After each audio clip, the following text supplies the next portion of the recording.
പുലർച്ചെ 4 മണിക്ക് അണിയറയിൽ നിന്നിറങ്ങി. കോട്ടമുറ്റത്ത് ജനക്കൂട്ടത്തിൻ്റെ മധ്യത്തിൽ നിന്ന് ഒട കെട്ടിത്തുടങ്ങി. അരയിൽ കുരുത്തോല കയറ് കെട്ടി, മുടി വച്ചു, തലപ്പാളി കെട്ടി.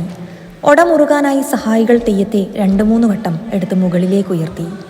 ഒട മുറുകിയിട്ടുണ്ട് എന്നുറപ്പായി. അഗ്നിയോട് താണ്ഡവമാടാനുള്ള നേരമെടുത്തു. മനസ്സിലപ്പോൾ പണ്ട് അപ്പാപ്പൻ പറഞ്ഞ വാക്കുകളുടെ കനൽത്തരികൾ തിളങ്ങി. പൊള്ളുമെന്ന ചെറിയൊരു പേടി പോലും ഉണ്ടാകരുത്. കനലാടിമാർക്ക് കനൽ പൊള്ളൂല, പൊള്ളാൻ പാടില്ല.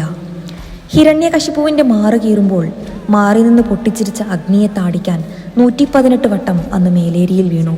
ചൂടും തണുപ്പും വേർതിരിച്ചറിയാൻ പറ്റാതെ, മരിച്ചോ ജീവനുണ്ടോ എന്നുപോലും തിട്ടമില്ലാതെ മനസ്സിനെ ബാധിച്ച കടുത്ത ആവേശത്തോടെ കനലിനെ പുണർന്നുകൊണ്ടേയിരുന്നു. മതിയോ എന്ന് കോട്ടത്തിൻ്റെ അവകാശിയോട് ആരോ ചോദിച്ചു. പോരാ എന്ന് ആ നായര് കൽപ്പിച്ചു. എൻ്റെ ദൈവങ്ങളെ എന്ന് വിളിച്ച് വീണ്ടും മേലേരിയിലേക്ക് വീണു. മലയന്മാർ 2 അറ്റത്തു നിന്നും അരയിൽ കെട്ടിയ തണ്ടക്കയറ് വലിച്ചു